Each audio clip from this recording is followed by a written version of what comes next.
Welcome. This is another Khan Academy support video. We're going to be taking a look at the third Khan Academy assignment this week called Compare Linear Functions that you can see me highlighting here.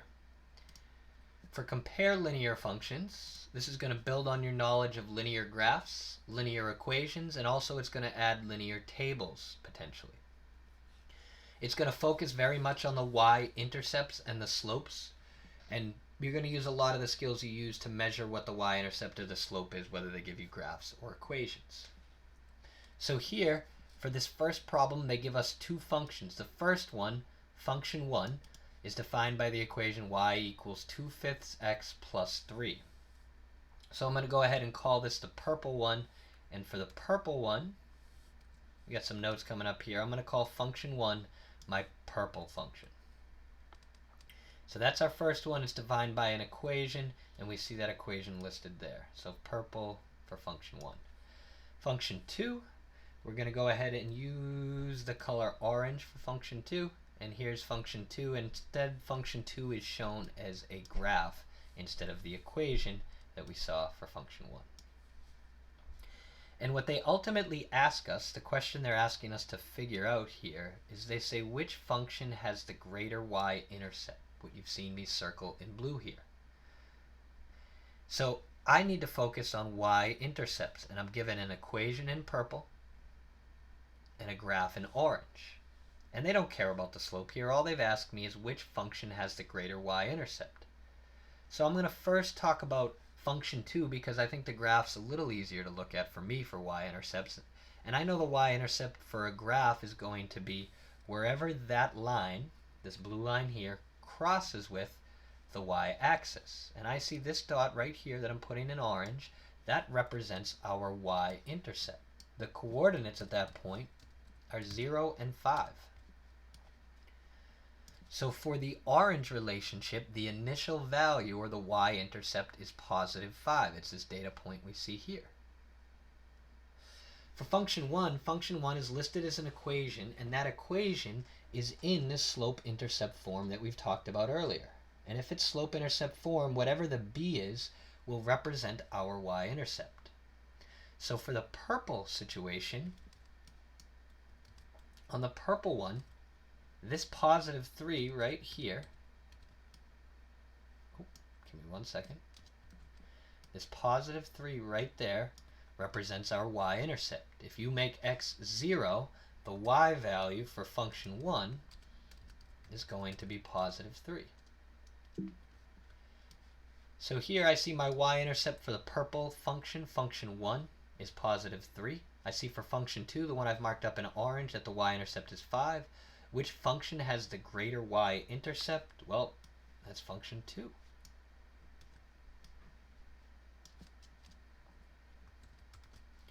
Function 2's positive 5 is the greater y-intercept.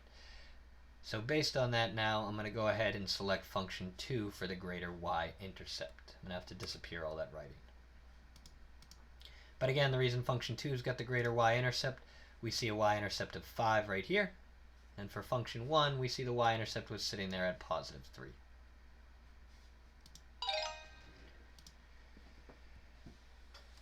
For our next question, again, this whole assignment is about comparing linear functions. So they're going to keep giving you two linear functions, and they're going to be asking you to either compare the slope or the y-intercept. For this problem, I'm actually going to jump ahead to the question. And I see that the question, which I like to focus on first, the question here really asks us which of these functions has the greater slope. So I'm going to be focused on this m, the slope here. That's really the main thing that they're asking us about. So I'm going to start with the equation, function 1, and again we're going to call that first one our purple one. And for function 1, if I'm trying to find the slope, I see that the slope is this 4/5 right here. Slope, whenever your equation is in y equals form, is always the m. So for function 1, the slope is 4 over 5. For function 2, they show function 2 that's provided or shown to us as a table for function 2. And if it's shown as a table, I think it's important to understand that rise refers to the y change, And run refers to the x change. So if I know that rise over run really means how much does y change compared to how much does x change by, then I know that I can use this table to measure y change and x change. I need to use 2 data points, just like we use 2 points on a graph, but now it's in a table. I'm going to choose to ignore this middle row. I'm going to go ahead and put a little line through it because I don't like decimals and I only need 2 data points. I also don't need the bottom row. That's got decimals. I only need to look at 2 data points for slope.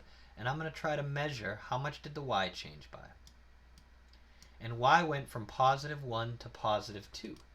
So the y value just gained 1 unit. When y value goes from 1 to 2, it gained 1 unit. And the x value went from 0 to 2 during that time. And if x value goes from 0 to +2, that means it's also gained units. Specifically, it's gained 2 units of value as the x values gained 2 units, and during that time the y value only gained 1. So that means my slope here is going to be +1 over +2. Again, the y value has gained 1. That's a rise of 1. The x value has gained 2, so that gives us a slope of 1 over 2 for our green one. Sorry, for the orange one. So I'm putting a box around that right now very quickly. This is our slope for function 2, the orange one. It's 1/2. This is our slope for the purple one. It's 4/5. And hopefully we're comfortable understanding. Let me put that 4/5 here. That 4 over 5 is a greater fraction than 1 over 2. 4 over 5 as a fraction has a greater value than 1 over 2. It's much closer to a whole number, to a whole one. So based on that, I know 4 over 5 is larger than 1/2, so that tells me that the purple function, function 1, has the greater slope.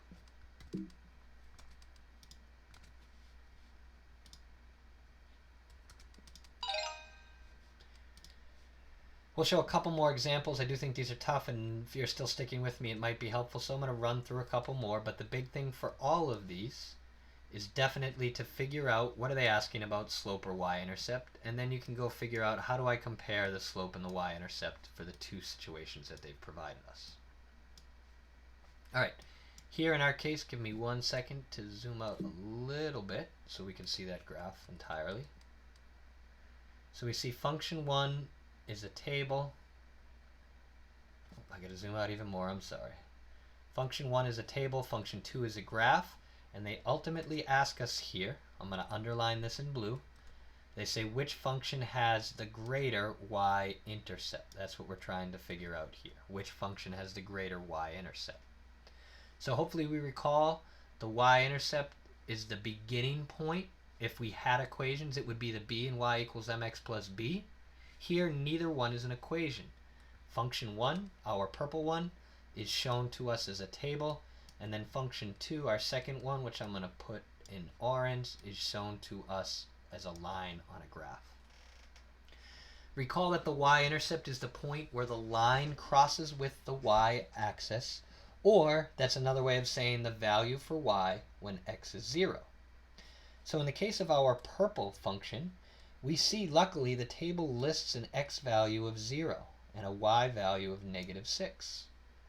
So the y-intercept is listed for function 1 right in the table. It says y starts out with a beginning value of -6 when x is 0. On the graph, I'm going to look for where does this blue line cross with the y-axis. And I see that on this graph, the blue line crosses with the y-axis right here, right between the -6 and the -8. So that tells me that the y-intercept for the graph is at -7. The coordinates when this line crosses the y-axis are 0 for x, -7 for y. And they've asked me here which function has the greater y-intercept.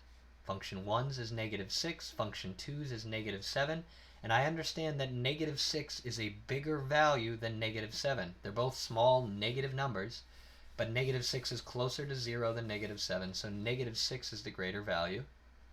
So that tells me that function 1, our purple one there, function 1 is ultimately our one that has the greater y-intercept because negative 6 is bigger than negative 7. So we'll plug that answer in. Function 1 has the greater y-intercept. And then we're going to show one final example. Here's our last example. They give us an equation and a graph this time. Give me a second to clean up the work from the last problem. But they give us an equation and a graph. And this time the question is, we focus towards the end. Function 1 is our equation, function 2 is our graph, and the question asks us ultimately which function has a more negative slope. That's our question. So they're focused on slope, and specifically which one's slope is more negative or smaller is another way to think about that. So function 1, which I'm going to mark up here in purple again, is shown to us as an equation. So if function 1 is shown to us as an equation, we know that the m will represent its slope. And here I see an m value of negative 1 over 4. So the slope for function 1 is negative 1/4. I'm going to go to the graph and I'm going to try to measure the slope on the graph. Remember, slope is rise over run. And for this graph, I'm going to need to pick two data points. I'm going to use the y-intercept that's right here. And I follow this line. I see it hits a corner of a grid box when x is 4, when y is negative 8. So that shows me that my graph that we just drew here climbs down by 1 and right by 4. If you zoom in on this, it moves down by 1 and right by 4. So that means our slope is a rise of negative 1 for this graph, and then a run of positive 4. Get that in there. So the slope for the graph is negative 1 over 4. The slope for function 1 was also negative 1 over 4. We couldn't see that they have the same slope at first, but now that we compare, slope of negative 1/4, same slope down here, and all they asked about which function has a more negative slope, so we're going to ultimately be saying the functions have the same slope. It's negative 1/4 for both of them. These assignments are definitely becoming a bit more challenging. Hopefully the video was helpful. If it's not, or if you're a little stuck, please feel free to send me an email. I'm happy to jump on Zoom and help you out. Thanks for watching to the end of the video. Keep up the great work.